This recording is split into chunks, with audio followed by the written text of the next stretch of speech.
이정우 선수도 아버지한테 누구냐고 막 물어봤다 그러더라고. 혼자서 야구를 이렇게 보면서 제2의 김도영이가 될 가능성이 있겠다라는 생각도 해보면서 팀별로 이 김도영 선수, 홍창기 선수, 강백호 선수 부상자들이 또 하필 또 여기 이렇게 뛰지 말라고 뛰지 말라고 이제 게스트는 뛰기 시작했다고 시작했다고 이야기하고. 안녕하세요, 이준혁입니다.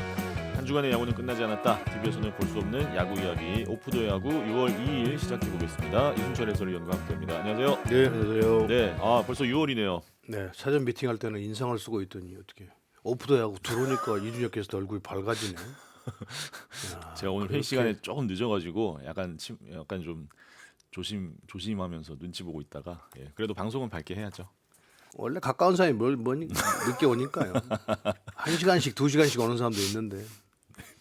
작가는 2시간, 저는 1시간이잖아요. 네. 집에서. 저는 집에서 한 회사까지 한 20분 정도 거리인데 그럼요. 오늘 아침에 조금 여러 가지 컨디션이 조금 안 좋아서 왜 컨디션 좋아요? 네, 그냥 요새 좀 경무에 시달리다 보니까 아들 본다고요? 자 순위표 보겠습니다. 이제 720경기 중에 289경기가 진행이 돼서 진행률이 40%를 돌파했습니다. 현재 KBO 리그 40.1%가 진행된 가운데 LG가 여전히 굳건히 1위를 지키고 있고요. 한 게임 반차로 2위 한화, 그리고 삼성이 지금 7연승을 하면서 치고 올라왔고 롯데와 반경기 차까지 따라붙었습니다. 그 뒤로 역시 KT도 삼성과 반경기 차 5위, SSG도 KT와 반경기 차, 이 3, 4, 5, 6위가 다 반경기 차로 붙어 있고요. 7위 기아, 8위 NC, 그리고 9위 두산, 10위 키움입니다. 일단 한 줄평 들어볼게요. 시작이 반이다. 시작이 반이다. 그 시작을 한 거 아직 뭐 절반은 가지 않았습니다만 결국 이제 절반을 향해서 이번 주부터 이제 가잖아요. 네. 60경기 넘긴 팀이 한 팀이 있고 나머지는 다 50경기 후반이란 말이에요. 그러면 뭐 144경기니까 한 70경기 좀 넘어가면 절반이니까요. 그런데 벌써 딱 출발하니까 벌써 반을 해버린 것 같은 느낌이 드네요. 네. 그래서 이제부터는 순위가 어느 정도 좀 굳어져 가고 있는 거다 이런 생각이 들어요. 두산이 벌써 5위하고 6경기 반 차이가 됐기 때문에 네네. 과연 두산이 지난주에 했던 그런 경기력으로 중위권 싸움을 해서 포스트시즌 할 수 있을 것인지 저는 상당히 의문이 드는 그런 경기력을 봤어요. 네. 아쉽고 키움 같은 경우에는 지금 누구죠? 푸이그 선수를 보내고 네네.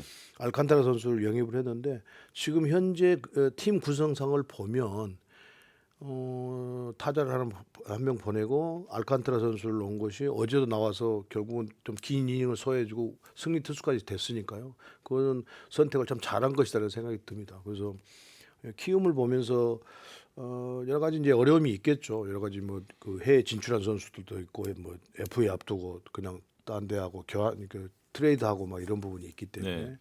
그런데 이 송성문 선수가 이제 10연패를 끊고 인터뷰하면서 뭐 눈물도 보이고 그랬다는데 그냥 결국은 아픔은 선수와 팬이 지금 다 갖고 있단 말이에요. 당하고 있고 그 아픔을 다 감수해야 되고 네. 그래서 구단에서 여러 번 이야기합니다만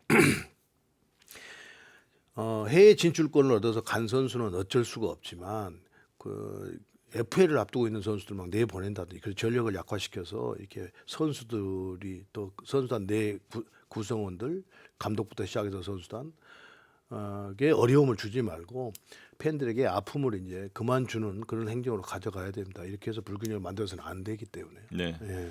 네, 이어서 5월 마지막 주에 베스트 라인업을 뽑아 보겠습니다. 각 포지션별로 한 주간 최고의 활약을 펼친 선수들입니다. 먼저 선발 투수는 화요일 두산전에 6회까지 퍼펙트를 했습니다. 7과 3분의 2이닝 1실점, 체인지업의 마법사죠. KT의 고영표 선수. 구원 투수는 SSG의 마무리 조병현 선수입니다. 빠른 공을 앞세운 공격적인 피칭으로 세이브를 빠르게 수확하면서 시즌 2자릿수 세이브 달성을 했습니다. 포수는 삼성의 강민호, 주간 8안타 3타점, OPS 1.029를 기록했고요. 1루는 한화의 최은성 선수입니다. 주간 홈런 4개로 공동 1위, 타점도 8타점으로 주간 타점 1위, 수요일과 금요일 두 경기에서 결승 홈런을 때려냈습니다. 2루수는 기아의 윤도현 선수를 선정했습니다. 역시 주간 홈런 4개로 공동 1위고요. 일요일 경기에서는 데뷔 첫 연타석 홈런까지 터뜨렸습니다. 3루는 키움의 송성문 선수, 주간 타율 3할 6푼이었고요. 힘든 상황에서도 꾸준한 활약을 보여주고 있는 히어로즈의 캡틴입니다. 유격수는 주간 5경기 중에 3경기에서 멀티히트를 기록하면서 팀 공격의 활력소가 돼주고 있는 롯데 전민재 선수. 자, 이어서 외야로 넘어가 보겠습니다. 먼저 삼성의 박승규 선수가 주간 타율 1위를 차지했습니다. 5할 5푼 6리. 특히 토요일에는 데뷔 첫 4안타 경기를 펼쳤습니다. 이어서 롯데 윤동희 선수가 이번 주에도 선정이 됐습니다. 주간 타율 4할, 출루율 5할을 기록했습니다. SSG의 한유섬 선수 주간 전경기 안타에 최근 5경기 연속 타점을 기록하고 있습니다. 지명타자는 기아의 최용우 선수, 통산 최다 안타 2위로 올라섰죠. 정말 KBO 리그 역사의 길이 남을 시즌을 만들어가고 있습니다. 그리고 마지막으로 이제 스페셜로 오영수 선수를 선정해봤습니다. 일요일 한화전에 단 한 타석 압도적인 임팩트를 보여줬습니다. 대타 결승 역전 만루 홈런의 주인공입니다. 저희가 근데 예, 저 부분은 좀 이렇게 우리 오프더 야구 팬분들에게 소개를 좀 해야 될 것 같은데요. 왜 네네. 오영수 선수를 저렇게 선정을 했는지. 네, 이번 주부터 그 한 경기에 한 주에 이제 경기를 하다 보면 뭐 이닝 후반에 대주자, 뭐 대수비, 대타, 구원투수 뭐 이렇게 나오지 않습니까? 네. 그래서 임팩트가 있는 선수들을 선정하기로 해서 지금 지명타타 외에 네. 특별 케이스로 지금 오영수 선수를 오늘 이번 주에는 선정을 했습니다. 이순철 의원이 의견을 주셔서 이렇게 네, 야구를 보다가 네. 그런 선수들이 정말 결정적으로 역할을 하는데 오프더 야구에서 좀 했으면 좋겠다 해서 네, 딱 한 장면이어도 저는 뭔가 의견만 예. 이야기하고요. 저는 힘이 없어가지고 PD가 또 노하면 못 하거든요. 근데 작가하고 PD하고 게스트가 오케이 해가지고 아닙니다. 지금. 위원님이 하자면 하는 거죠. 어쨌든 야구에서는 뭐 이렇게 딱 한 장면에서 또 어떤 흐름을 바꾸고 게임 체인저 역할을 해주는 선수들이 있기 때문에 그런 선수들을 조금 더 조명해 보고자 저희가 좀 스페셜 베스트까지 대타로 이번 주 오영수 선수를 선정했습니다. 그렇습니다. 이번 주에는 뭐 순위표에 대해서는 언급을 좀 지난주에 많이 말씀을 드렸으니까요. 네. 이번 주에는 이제 주간 베스트 나인업에 대해서 우리 캐스터들이 그 방송하면 보통 뭐 투수 이야기하면서 포수, 내야수, 외야수로 가는데 우리 좀 거꾸로 지금 외야부터 이렇게 오니까요. 저도 외야부터 좀 쭉 이렇게 말씀을 드려보겠습니다. 우선 박승규 선수는 천당과 지옥을 왔다 갔다 했던 것 같아요. 네, 지난주에 막 평범한 타고 놓쳐가지고 예. 막 그런데 오히려 그것이 자극제가 돼서 참 좋은 타격을 했고 아마 군 입대 전에 박승규 선수가 좋아하는 야구 팬들은 좀 이름이 알리지만 생소한 얼굴이었을 거예요 아마. 근데 군 전역 이후에 지금 합류를 해서 상당히 좋은 타격. 입대하기 전에는 상당히 좋은 수비들을 많이 보여줬었거든요. 네네. 외야에서. 그런데 자기 이름을 이렇게 지난주처럼은 각인시키지 못하다가 결국은 지난주에 내가 박승규라는 사람이 군 전역에서 돌아왔어요라고 할 정도의 깊은 인상을 그것도 1위 팀하고 하면서 보여줬다는 것이 앞으로도 좀 주목을 해봐야 될 것 같아요. 군 전역 이후에 타격이 군 입대 전보다 훨씬 더 향상된 모습을 지금 지난주에 보여줬단 말이에요. 네네. 이 부분이 이제 꾸준히 얼마나 그러니까 신인들에게 항상 강조하는 부분인데 그 신인뿐만 아니라 모든 야구수 타자들에게 강조하는 부분인데 어느 정도 레벨이 올라온 상태에서 어떤 유형의 투수를 만나도 꾸준하게 얼마게 가주느냐가 굉장히 중요한데 그 부분은 이제 그 숙제는 박승규 선수 혼자서 풀어야 되겠죠. 윤동희 선수는 시즌 초반에 조금 부진을 싣고 피처스에 갔다 와서 계속 상승 곡선 또 지난주에도 말씀드렸습니다만 상체 위주의 타격을 하지 않고 하체와 골반 사용을 많이 하면서 조금 히팅 포인트가 많이 넓어지고 뭐 이러면서 이제 홈런도 간간히 많이 때려내고 있고 더 향상된 더 안정된 타격을 하고 있다는 거죠. 그래서 롯데가 윤동희 선수가 우타자이면서 저게 좋은 타격을 하다 보니까 굉장히 지금 좋은 성적을 계속 유지하고 가고 있습니다. 이 부분도 계속 꾸준히 갔으면 좋겠고요. 네. 한유섬 선수는 팀의 언제나 중심 선수였고 언제나 코칭 스텝에서 한유섬이가 살아나야 되는데 살아나야 되는 이야기를 우리가 방송을 가면 끊임없이 이 감독들 코치들이 하거든요. 예. 그런데 그렇지를 못했어요. 그런데 지난주에 한유섬 선수다운 타격을 하고 있고 그러다 보니까 공격력이 훨씬 더 강화가 되고 그 좋은 선발진들이 조금 더 돋보이는 그런 경기들이 계속 이어졌다는 거죠. 그래서 한유섬 선수는 뭐 제가 더 깊게 설명을 드리지 않아도 그동안에 보여줬던 퍼포먼스가 충분히 한윤섬 선수가 어떤 선수라는 것을 아시기 때문에요. 네. 지난주처럼 한다고 한다면 SSG는 그 좋은 선발진들로 충분히 중위권 싸움에서도 밀리지 않을 것이라 생각이 듭니다. 송성문 선수입니다. 네. 송성문 선수는 키움 히어로에서는 정말로 어떤 가뭄의 단비 같은 선수가 아닌가 생각이 듭니다. 결국은 최주환 선수가 가장 꾸준하게 지금 타격을 해오고 있고 그 어려운 환경 속에서도 신인 선수들하고 고군분투를 좀 하고 있거든요. 그래서 시즌 초반에 어려웠던 것을 꾸준히 지금 타격 페이스를 끌어올리면서 팀의 리더로서의 역할을 상당히 잘해주고 있는 것 같아요. 그래서 이제 최근에 뭐 중심에도 있다가 막 그랬었는데 이제 일본 타자에 고정이 되면서 상당히 안정된 타격을 하고 있고 그 어려운 그나마 없는 살림에서도 이 송성무이란 타자가 있기 때문에 키움이 그래도 조금 더 나아질 듯 또 후배들에게 본보기가 되는 그런 팀이 돼가지 않겠는가 생각을 합니다. 네.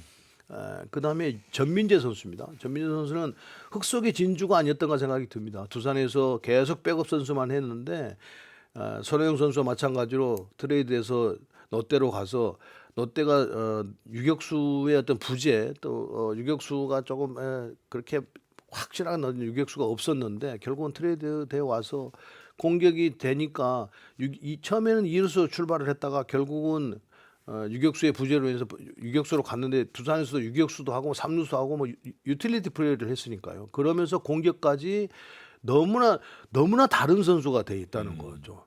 전민재 선수는 두산에 있을 때와 현재 롯데에 있을 때의 타격하는 스타일은 너무 다르고 타석에서 믿음을 주는 타격을 좀 하고 있습니다. 그러니까 기복이 그렇게 크게 나타나지 않고 있다는 거죠. 잘 때리다가 부상당해서 한번 내려갔다가 올라왔는데 그러면 만약에 그것이 기복이 있는 타격을 하고 그 타격이 여행으로 발생이 됐다고 한다면 분명히 문제가 발생이 됐을 거예요. 다시 돌아왔을 때. 근데 돌아와서도 여전히 지금 좋은 타격을 해주고 있기 때문에 전민재 선수의 앞으로의 행보는 조금 더 우리가 더 지켜볼 필요가 있는 거라는 생각이 듭니다. 윤도현 선수는 김도영 선수의 빠진 부분을 선수가 친구라고도 이야기를 하고 상당히 친하다고 하는데 그 야구하는 스타일이 조금 비슷합니다. 비슷한데 조금 이제 그 차이가 나는 부분 유연성에서 좀 차이가 나는데 그래서 이렇게 주전으로 뛰지 않을 때는 작년 같은 경우에는 변화구가 각도가 좀 크게 오면 상당히 어설프게 대처를 하고 했거든요. 그런데 지금 주전으로 나오고 주전들이 다 빠진 상태에서 윤도현 선수의 이 활약 또 타격은 기존 선수들 못지않게 지금 어마무시하게 지금 하고 있거든요. 그래서 가지고 있는 어떤 본인의 끼를 이 주전 선수가 딱 되면서 마음이 좀 편해져서 그런지 더 안정되고 더 좋은 타격을 계속해서 지금 만들어 가고 있습니다. 갈수록 지금 그래서 혼자서 야구를 이렇게 보면서 제2의 김도영이가 될 가능성이 있겠다라는 생각도 해보면서 이게 보고 있어요. 그래서 이제 아까 박순규 선수 이야기할 때 같은 내용으로 한다고 한다면 윤도현 선수가 얼마나 꾸준하게 이제 갈 수 있느냐. 그런데 그 지난주에 보여줬던 모습으로 보면 충분히 김도영 선수의 그 버금가는 그런 타격을 할 가능성이 매우 높다. 그래서 기아 팬들이 좀 기대를 해도 되지 않겠다 생각이 듭니다. 네. 최은성 선수는 어쨌든 하나가 타격 부진해도 결국은 중심 타선에 있으면서 해결사 역할을 좀 해줘야 되고 그동안에 그래도 꾸준히 시즌 초반을 빼놓고는 꾸준히 지금 만들어 가고 있거든요. 그래서 지금 노시안 선수가 4번에 있기는 합니다만 그 뒤에 받치고 있는 최은성 선수가 훨씬 더 안정된 지금 타격을 하고 있다는 거죠. 그래서 뭐 조금의 그 타격 스타일, 그 스탠스를 움직이는 부분을 조금 교정을 하면서 더 좋아졌다고 하는데 네. 이 모습이 계속 이어진다고 한다면 하나이글스는 강력한 선발진들을 앞세워서 지금 순위를 계속 유지하면서 그 좋은 선발 투수들이 있으니까 긴 연패에 가지 않고 공격력도 조금씩 더 나아지지 않게 돼. 상대 투수도 지치니까요. 그런 어떤 모습들을 최은성 선수가 그 안정된 모습, 또 강한 모습, 상대에게 강한 어떤 모습들도 같이 보여주면서 하나이글스가 순위가 지금 2위에 있으면서도 크게 뭐 불안하다든지 언제 떨어지겠다든지 이런 느낌을 좀 주지 않고 있습니다. 그래서 최은성 선수의 활약이 매우 좋은 모습이다 이렇게 보입니다. 조병헌 선수는 대한민국의 마무리 투수의 확실한 어떤 자질을 갖추고 있는 건 생각이 듭니다. 뭐 변화구도 많이 쓰지 않는데 워낙 이 수직 무브먼트의 볼이 무거워가지고 네. 그래서 우리가 보통 이제 현장에서 폭탄 들어온 것 같다 뭐 이렇게 오. 이야기를 하는데 묵직하게 들어오니까 또 수직 무브먼트여가지고 이 낮은 볼과 높은 볼이 구분이 잘 안 되거든요. 정혜영 선수가 약간 그런데 조병현 선수도 그러거든요. 근데 정혜영 선수는 볼이 좀 가볍다고 평가를 받는데 이 조병현 선수는 볼이 무겁거든요. 그런데 거기다 자신감까지 있으니까 볼에 내 직구에 구위에 자신이 있으니까 그걸로 계속 한 가지 구정만 해가지고 정면 승부를 지금 돌파하거든요. 마무리 투수는 그래야 되거든요. 그런 모습이 있어야 상대가 두려워하고 우리의 응원을 하신 분들이라든지 팀 내에서는 신뢰를 얻을 수 있다는 것입니다. 그런데 그 모습을 조병헌 선수는 지금 하고 있습니다. 그래서 이 모습이 작년부터 꾸준히 이어져 있기 때문에 앞으로 기대가 되고 있습니다. 고영표 선수는 제가 지난주에 그 투구하는 모습을 보니까 원래 그 고영표 선수의 투구 폼이 그렇게 볼이 빠르지 않으니까 투구 폼에서 약간 다리를 들어서 레그 헤지테이션이라고 약간 정거장처럼 쓰는 모습이 있는데 그 모습이 지난주에 보니까 원래 쓰던 동작에서 조금 더 길게 서 있는 것 같더라고요. 동작을 시간을 그러다가 어쩔 때는 좀 약간 더 늦추고 막 이 동작을 좀 잘 가져가면서 상대 타자들에게 타이밍을 뺏고 있다는 느낌이 들었어요. 그래서 다음에 가면 질문을 해서 다시 한번 이제 확약을 이렇게 뭔가 그렇게 했는지 안 했는지를 물어보겠습니다만 제 느낌으로는 그렇습니다. 어제 최승용 선수가 눈으로 보니까 타점이 올라가는 것 같아요. 그러니까 그 기록을 보니까 벌써 한 6cm 정도가 올라갔더라고요. 근데 아마 고영표 선수도 지난주에 그 투구하기 전에 조금 많이 맞았었거든요. 자타적에도 많이 네네. 맞고. 그런데 그 동작을 만들면서 아무래도 타자들이 조금 더 이 빠른 볼과 떨어지는 체인지업이 좀 헷갈리는 것 아닌가 생각이 들어요. 그러니까 역시 제구력이 있는 선수여서 그렇게 잘 만들어 갔던 것 같아요. 그래서 그 모습이 계속 이제 본인이 딱 느낌이 왔기 때문에 다음 등판에서 10일 쉬고 나와서도 또 좀 더 좋은 투구를 하지 않겠는가 생각이 듭니다. 강민호 선수는 타자에서 최용우 선수가 장인이라고 한다면 포수는 강민호 선수가 장인 같아요.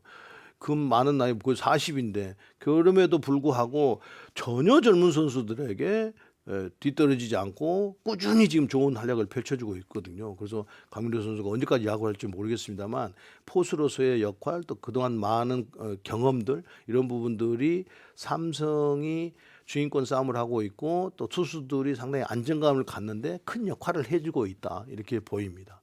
오영수 선수는 지금 팀이 뒤지고 있는 상황에서 대타로 나고 말로 없는을 기록을 했단 말이에요. 네. 그런데 오영수 선수가 원래 우리가 보통 BP 그러니까 연습 타격을 할 때 아마 멀리치기로 하면 두 번째로 하면 서러워할 거예요. 그 맞아요. 정도로 네. 멀리 치는 선수였거든요. 파워가 있는 선수인데 이제 경기를 하다 보면 삼진 많이 먹고 이러니까 갖다 맞추려고 하고 하다 보니까 뭐 장타도 안 나오고 경기를 많이 타석에 들어오지 못하니까 이제 그런 어려움이 있었는데 그런 어떤 힘, 파워는 가지고 있다는 거죠. 그래서 어영 선수가 조금 더 수비가 조금 향상이 된다고 한다면 이 타격의 장점들이 대타가 아닌 주연 선수로 할 가능성이 매우 높은 선수다. 그래서 우리가 이런 선수들도 좀 주목을 해볼 필요가 있는 거라는 생각이 듭니다. 네. 예. 그래서 이번 주에 최용우 선수 얘기를 안 최용우 선수 하셨네요. 안 했으면 빠졌습니까? 예. 최용우 선수는 말 안 해도 될 것 같아요.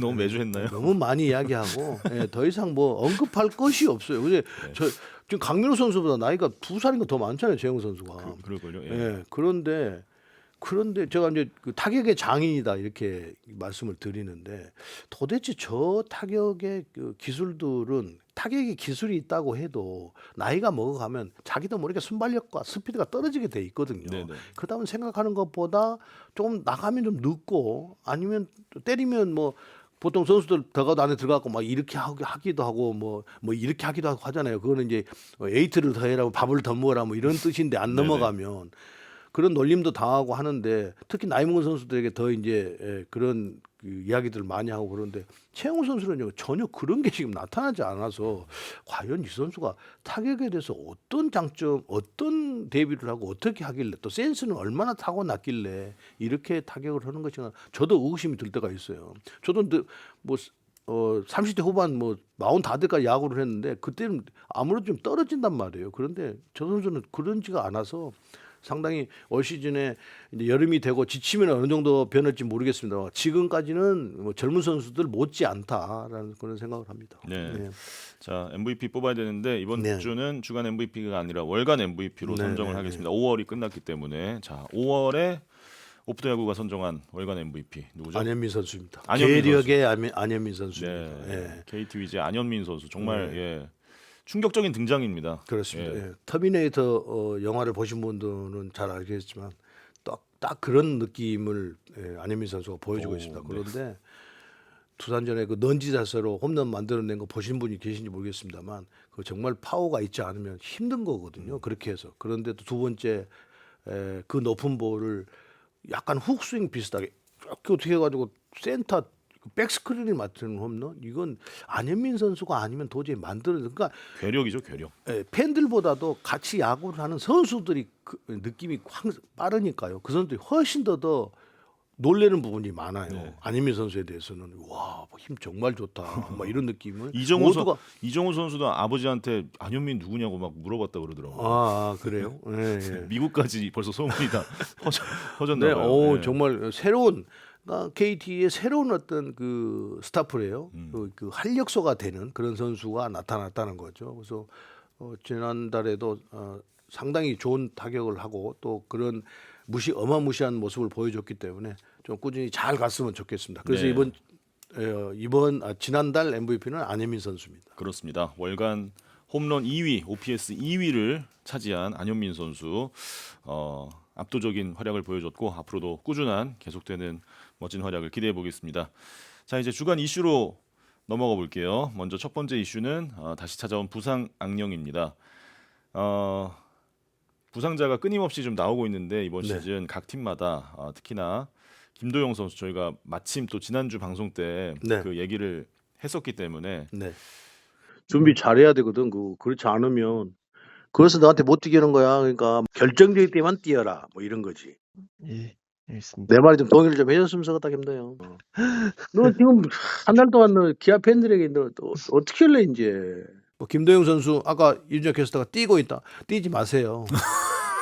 예, 이준혁 캐스터가 뛰고 있다고 이야기하는데요. 안 뛰어도 돼요. 김도영 안 선수 뛰어도 얼마나 되니까요. 뛰고 싶어 하는데요. 저는 내가 볼 때는요 안 뛰는 게 훨씬 좋을 것 같고요. 그러니까 하여튼 그렇습니다. 하여튼 알아서 하십시오. 제 말을 듣든지 이준혁 캐스터 말을 듣든지 하여튼 그건 알아서 하시고요. 뛰지 말라고 뛰지 말라고. 이게 참 이순철 의원이 계속 뭐 걱정이 되시니까 계속 좀 얘기를 이준혁 캐스터는 뛰기 시작했다고 시작했다고 이야기하고 저는 뛰지 말라고 이야기하고. 제가 중계 때 그 도루를 해가지고 저는 그렇게 얘기한 거고. 그래 그 알죠. 예. 이준혁 캐스터가 뛰라는 건 아니에요. 그렇죠. 예. 예. 그리고 김도영 선수도 뭐 어떻게 팀에 계속 보탬이 되려고 뛰다가 어떻게 또 이렇게 부상이 돼서 좀 안타까운데. 근질근질 하겠죠. 나가서 그렇죠. 자기 예. 발이 지금 가면 곧 사는데 네네. 그 팀도 이기고 해야 되는데 근질근질 하겠죠. 네. 아무튼 좀 안타까운 네. 부상 재발입니다. 5월 27일 그 전에 개막 때 다쳤던 네. 왼쪽이 아니라 뭐 이번엔 지은 죄가 있나요? 왜 말을 돌리고 그래요? 지은 죄는 없죠. 그냥 좀 마음이 좀 그냥 안 좋아서 이번에는 오른쪽을 또 다쳤어요. 네. 그 제가 그 햄스트링 부상 치료할 때 여러 번 말씀드렸는데요. 저도 그 햄스트링 부상 저도 많이 뛰어봤으니까요. 네네. 쓸데없는 도루왕 많이 해가지고요. 그런데 그런데 않았죠. 그래도. 그런데 그 햄스트링이 오잖아요. 그러면 이쪽 왼쪽이 왔어요 먼저. 그러면 재활하는 과정부터 나도 모르게 오른쪽 계속 힘을 가하게 됩니다. 여기다 여기 왼쪽에 힘을 안 쓰려고 하죠. 왜 다쳐갖고 있으니까. 그러다 보면 여기가 반대쪽이 계속 피로 누적이 되거든요. 자기도 모르죠 그거는. 피로 눈이 안 보이는데 어떻게 알아요. 네. 그래서 그 재활 과정에서 여기 다친 부분을 열심히 치료하고 재활하고 하지만 반드시 반대쪽도 같이 해주면서 그 마사지하는 부위라든지 이런 그 보강 프로그램을 같이 해줘야 되는데 아마도 김도영 선수가 여기에 너무 집중하고 또 돌아와서도 계속 신경을 썼을 거예요. 그러니까 본인도 모르게 오른쪽 이렇게 그렇게 하다가 다치는 거거든요. 그래서 반대편에 온 거예요. 예.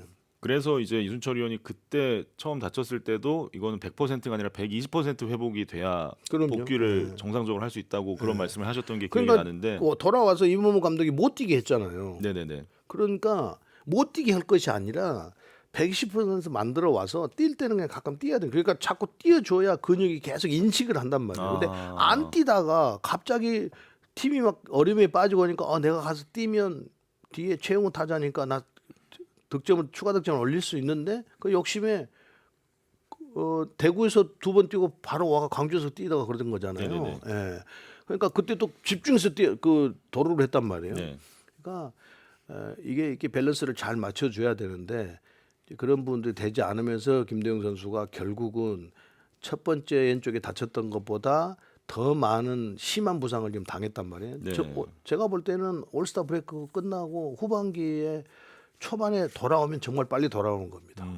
예, 그렇게 돌아오기를 바라야 되는데요. 그만큼 잘해요. 그래서 제가 방송하면서도 수영장에 다녀야 된다고 말씀을 드렸었는데 아마 다음 주 한 10일 정도는 이게 북이라든 이게 빠져야 되니까 하고 난 다음에 기구가 아닌 물속에서 계속해서 움직이면서 그러니까 김도영 선수뿐만 아니라 햄스트링을 당한 선수들은 다 해당된다고 봅니다. 네. 무거운 기구 뭐 이런 것보다는 물속에 들어가서 하는 것이 가장 효과가 빠르고 몸도 좀 더 부드러워지고 훨씬 효과가 좋습니다. 그러니까 예. 그런 부분을 좀 잘했으면 좋겠어요.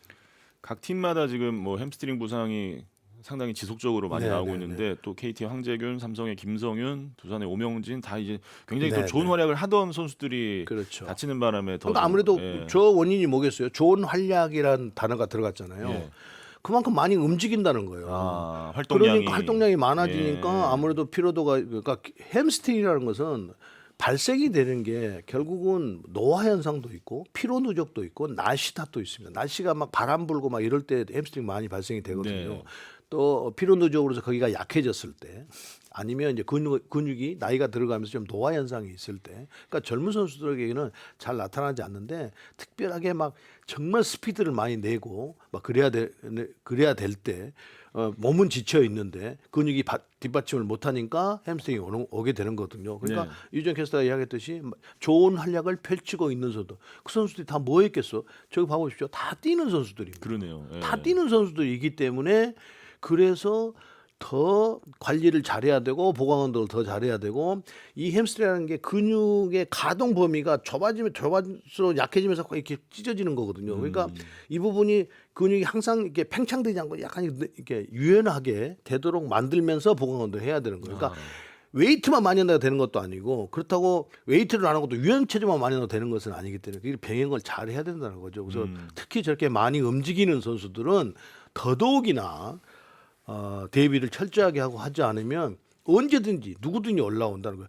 그러니까 물론 그러면 강하게 뛰는 사람들은 안 올라오고 있는데 이렇게 이야기하잖아요. 그것도 아니에요. 또 만약에 느린 선수들이 있다. 네. 그럼 느린 선수들은 자기 최고 스피드가 있잖아요. 거기서 만약에 오버가 된다. 그럼 또 잘못하면 찢어지게 돼 있거든요. 네. 그러니까 느린 선수는 나름대로 뭐 빠르게 뛰는 선수보다는 발생될 확률이 적지만 분명히 올라올 수 있는 가능성은 있단 말이에요. 그러니까 그 선수는 그 선수 나름대로의 거기에 맞춰서 하는 거고 저렇게 빨리 뛰는 선수는 또 그 수준에 맞춰서 보강 운동을 하고 대비를 해야 된다는 겁니다. 반드시 이루어야 되는 거예요. 그러니까 딱 나오잖아요. 다 안 뛴 선수들이 누가 뭐 그만 햄스트링 그만 올라옵니까?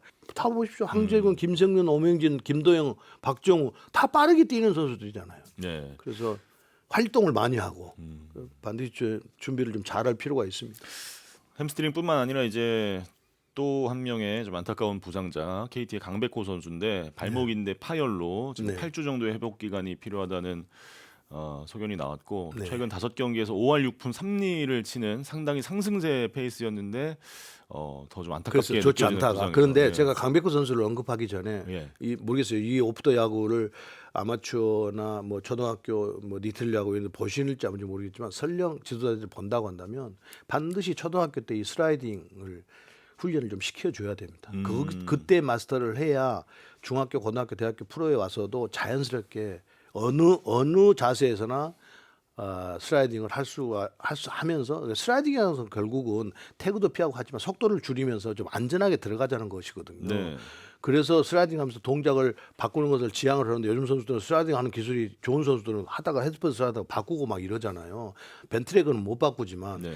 그러나 결국은 순간 그 피하는 슬라이딩을 하려면 평상 그러니까 어릴 때 그것이 만들어지지 않으면 자칫 잘못하면 강백호 선수도 베이스 가까이에서 하다가 이렇게 접질려서 그런 거 아니겠어요? 그러니까 이 슬라이딩은 굉장히 센스가 있고 사전에 준비가 다 잘 돼야 되는 거예요. 몸에 이미 익숙하게 익혀놔야 된다는 거죠. 네. 그러니까 그건 초등학교 때 해야 됩니다.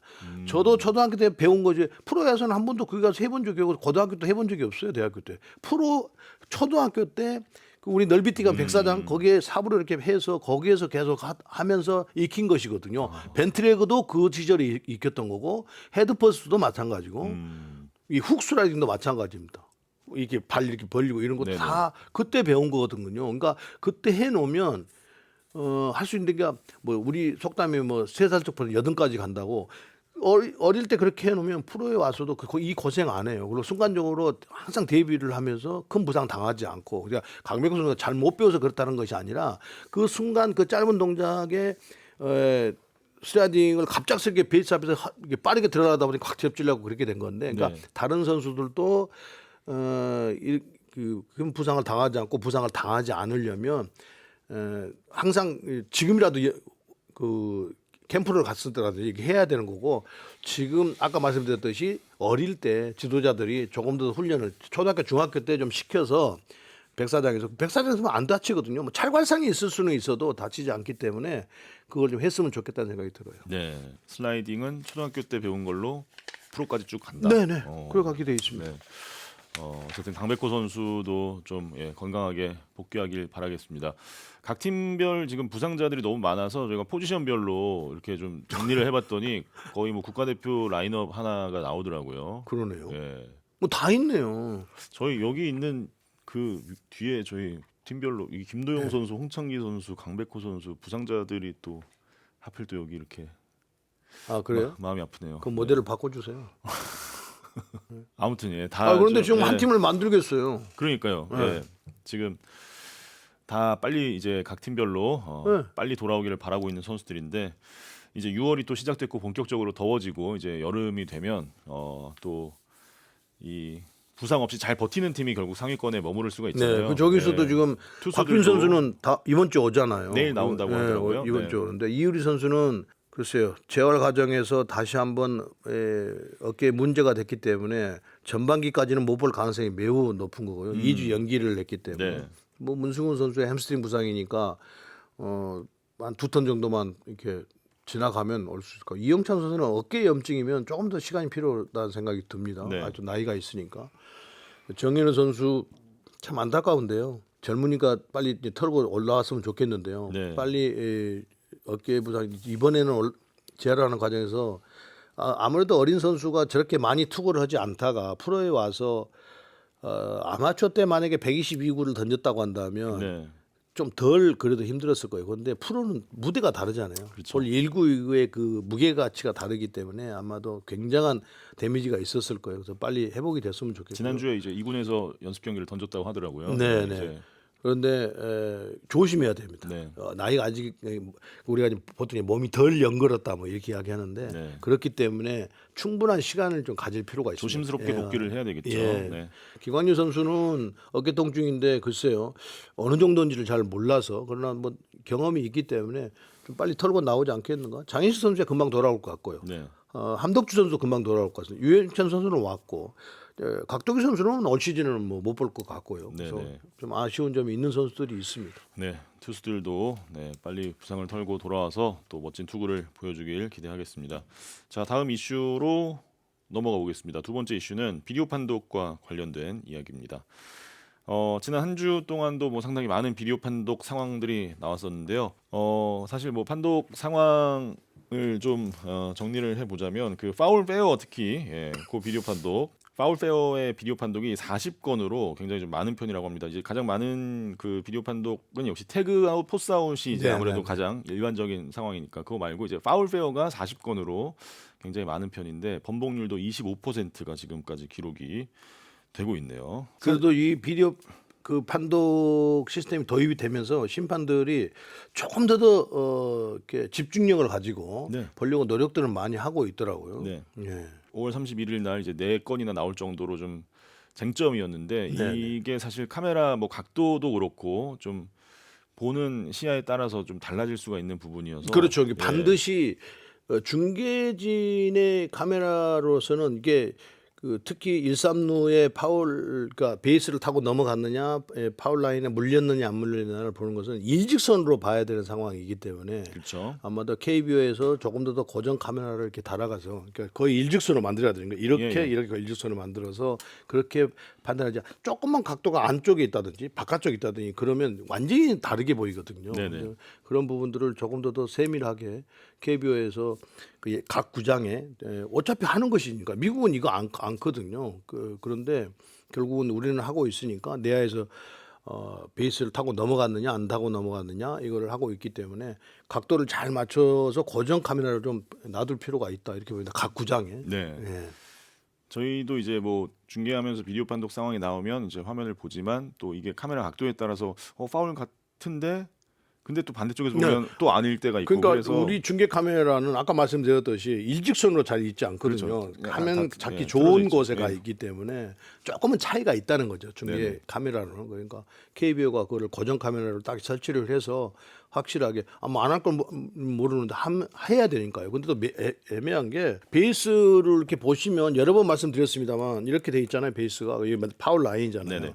그럼 이게 3루면 이 페어가 되는 건 가서 베이스에 굴러가서 맞는 것은 앞꼭지를 맞으면 되지만 타고 넘어가는 건 뒷꼭지까지 넘어가야 되는 거거든요. 그렇죠. 그래야 페어 판정을 받고 그 앞꼭지만 넘어간다 공간 위에서 이렇게 넘어가면 파울로 선언을 하기에는 기준점이 그렇게 돼 있거든요. 그러니까 더더욱이나 일직선으로 딱 고정이 돼서 맞춰져야 된다는 거죠. 네.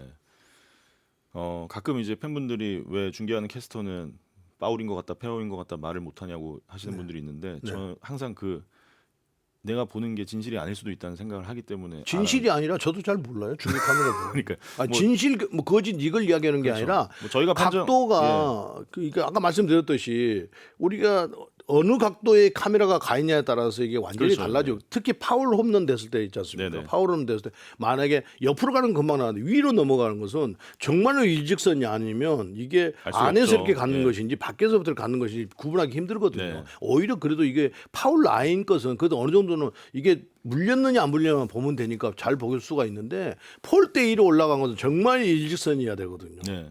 그렇게 본다고 한다면 일직선 고정 카메라가 반드시 있어야 된다는 그렇죠. 거죠. 근데 네. 그거를 이준혁 캐스터가 금방 그렇게 알 수 있다고요? 저도 모르는데. 모르죠. 그래서 여기서 봤을 때 파울 같아도 뭐 이준혁 또 캐스터가 아나운서로서는 이쪽 아시아 지역에서 최고지만 야구는 안 했잖아요. 그러니까 그렇죠.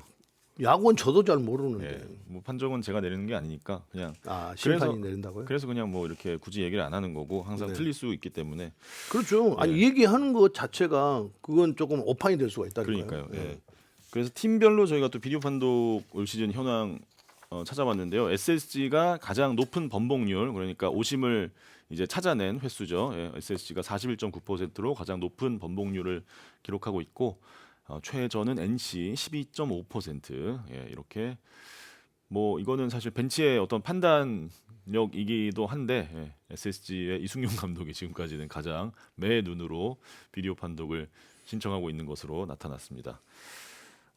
사실은 이제 이것도 실력입니다. 보는 것도. 그러니까요. 이것도 중요한 더가웃에서 판독 한 번으로 뭐 이렇게 흐름이 또 바뀌기도 하니까. 네. 자 그리고 이제 가장 최근에 또 쟁점인 것은 체크 스윙입니다. 이 체크 스윙 판정 때문에 뭐 지금 지난주에 홍원기 감독 퇴장 당한 적도 있었고 뭐 그랬었는데 이게 이제 5월 27일 경기 한화와 LG 경기에서 이영빈 선수의 요 체크 스윙이 노스윙으로 판정돼서 김경훈 감독이 항의를 했었고 5월 31일 이게 이제 홍원기 감독 퇴장당한 장면이죠. 두산과 키움 경기에서 이게 이제 노스윙으로 판정이 됐었고요.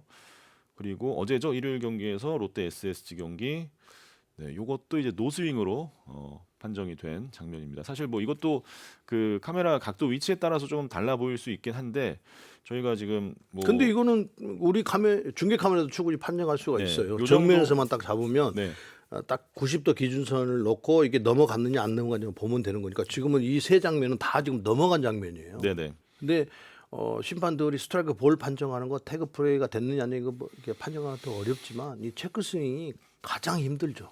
가장 신경을 써야 되는 정말 부분이고 일순간에 예, 이걸 순간이고 봐야 되니까. 특히 배트가 검은 것은 저녁 되면 잘 안 보여요. 눈 나쁜 사람도 더 안 보일 거예요. 그러니까 엄청나게 집중력을 가지고 1, 3루에서 특히 좌타자가 나오면 3루심, 우타자가 나오면 1루심은 굉장히 신중해서 봐야 되는 부분인데 이렇게 자꾸 이렇게 저렇게 많이 나갔는데도 심판들이 그것을 정확하게 판정을 하지 못한다고 한다면 피처스에서 지금 그 비디오 판독을 하고 있다고 하니까요. 피처스에서 하는 것은 지금 기준선이 나오는데요. 앞쪽에 노란 선을 저렇게 넘어가면 이건 스윙이 되는 거예요. 예. 뒤쪽으로 오면 지금 저 상태에서는 노스윙이란 말이에요. 그렇죠. 그러니까 지금 피처스에서 2번을 하고 있다고 하잖아요. 네네. 그래서 연장 들어가면 한 번 더 주고 네. 그 만약 2번을 하는데 그것을 이기면 한번 그대로 그냥 유지가 되는 거고. 네. 그러니까 그러면 1군에서 그럼 어떻게 해야 될 것인가? 피처에서 하고 있으니까 그대로 그냥 후반기부터 이 논란거리를 만들지 말고 그냥 하는 것도 괜찮을 것 같은데요. 네. 지금 하고 있는 상황이고 뭐 혼란 뭐 그렇게 없을 것 같은데요. 현장의 목소리도 지금 뭐 염경엽 감독이나 김경문 감독이 후반기부터 빨리 도입했으면 좋겠다는 네. 의견을 지금 얘기하기도 했었는데 뭐 피처스에서 지금 뭐 정상적으로 잘 시행이 되고 있으니까 네, 네. 1군에도 뭐 충분히 도입 뭐 기술적이나 뭐 그렇습니다. 기술적인거나 이런 거는 충분히 다 근데 준비가 횟수가 돼 있는 문제인데 예, 예. 결국은 나머지 그 뭐 페어 파울 태그냐 네네. 노태그냐 뭐 태그 뭐 빨랐냐 뭐 이런 것들을 2번이잖아. 그건 그대로 놔두고 이 체크 스윙 부분에서만 2번을 부여를 하면서 번복이 되면 또 한번 그대로 유지가 되고 뭐 네. 이렇게 해서 빨리 시행하는 것도 팬들에게 그 혼란을 주지 않고 신뢰를 떨어지지 않지 않겠나 생각이 듭니다. 네. 결국은 ABS 존을 도입한 것도 또 심판들의 뭐 신뢰보다는 그냥 일관성을 갖자 똑같은 기계가 판단하기 위해서 사실은 여러 번 이야기합니다. ABS가 문제점이 없는 것은 아니거든요. 그런데 서로 감정 싸움을 하지 않는 것은 참 좋은 것 같아요. 네네. 뭐 선수도 그렇고 심판한테 뭐라고 뭐 할 것도 없고 그냥 이게 기계가 이렇게 해놓으면 이게 혼자 억울하고 만다는 거죠. 그래서 그런 측면에서 본다고 한다면 이 체크 스윙도 그렇게 해볼 필요가 빨리 도입을 해볼 필요가 있는 거라는 생각이 듭니다. 네. 퓨처스 리그에서 지금 시행을 하고 있는 결과 149경기에서 87번의 체크 스윙 비디오 판독 신청이 있었고 번복률 35.6% 현재까지 기록이 그렇습니다. 되고 그런데 있다고 합니다. 팬분들이 TV를 보시면서 조금 알으셔야 될 게 뭐냐면 이게 이제 그 눈으로 이게 이 90도 아까 나왔던 그림의 90도를 넘어갔느냐 안 네. 넘어갔냐를 순간적으로 심판이 눈으로 봤잖아요. 굉장히 느린 그림으로 우리가 판정하니까 볼 수는 있는데 그런데 이 느린 그림이 사실은 현장에서 보는 것보다 훨씬 더 많이 나오는 것처럼 이렇게 영상에는 나오거든요. 네네. 그거는 우리가 볼 때 그냥 잠깐 움직였는데 확 나오는 거 이런 그림들이 그런 현상들이 그러니까 눈으로 보는 것보다는 지금 이 영상이 훨씬 더 많이 나온다. 그러니까 심판들이 자꾸 헷갈리고 있어요. 그러니까 뭐 그렇다고 심판들이 그 헷갈린다고 해서 그걸 정확하게 판정 못하면 심판은 뭐 안 봐야 되는 것이니까 그럼에도 불구하고 그걸 정확하게 봐야 됩니다만 영상으로 볼 때는 확실히 눈으로 보는 것보다는 더 많이 나온다라는 것을 좀 아셨으면 좋겠어요. 네. 제 느낌이지만 뭐 후반기에 아마 도입될 것 같습니다. 네. 네. 아니 도입했으면 좋겠어요. 이게 논란이니까 이게 많고 팬분들이 이렇게 원하고 있고 이 불평 불만이 많은데 그럼 그거를 뭐하러 늦추고 있어요. 그냥 합의해서 하면 되는 거 아니에요? 예. 어쨌든 그 뭐 횟수에 대한 것은 뭐 아마 실행위원회나 뭐 감독자 회의에서 네. 아니 그리고 뭐 합의를 할 것이고. 피처스에서 하고 있다며요. 예. 그러니까 해도 되는 거죠. 그렇죠. 예. 이 피처스- 카메라 설치만 이제 그 할 수 있는 구장별로 그 위치만 확보가 되면은 뭐 네. 기술적으로는 아무 문제 없고 네. 이것 때문에 사실 뭐 감정 불키고 뭐 퇴장당하고 이런 일도 그렇죠. 이제 예. 안 봐도 되고. 예. 이게 설치를 꼭 지금 당장 안 해도 되고요. 이것은 아까 파울 페어 양쪽 라인에 파울 페어는 각도상으로 보면 굉장히 어렵다고 하는데 이 체크스윙은 중계 카메라도 충분히 판정할 수가 있어요. 네. KBO에서. 네. 아무튼 예. 하루 빨리 도입이 돼서 예. 또 더 이상 얼굴 붉히는 판정 시비가 없기를 바라겠습니다. 자, 오프저야구 오늘 이야기는 여기까지고요. 네. 저는 내일 이제 대전에 가서 3연전 또 열심히 중계하고 오겠습니다. 미리 가세요. 아니요. 아니 내일 SBS를 시청하신 분들에게 좋은 목소리를 그대로 유지하고 보내드려야죠. 오늘 갈 수 없는 게 내일 우리 동네에서 투표를 하고 가야 되기 때문에 네, 아침에 일찍 일어나서 투표하고 아 그리고 KBO 올스타 투표도 이제 오늘 그 후보 명단 오전에 발표가 돼서 본격적으로 시작이 되는데 좀 예. 일찍부터 시작하네요. 네, 원래 네. 이 시기 한가요? 올스타 투표 그래도 기간이 좀 거의 한 밀어 늘어났나요? 한 달 정도 예, 이렇게 예. 뭐 팬분들의 또 화력이 요즘 워낙 집중이 되다 보니까 내가 좋아하는 선수 올스타전에 보내기 위해서 여러분 또 많은 투표 참여해 주시기 바라겠습니다. 오늘 오프드 야구는 여기서 인사드리겠습니다. 감사합니다.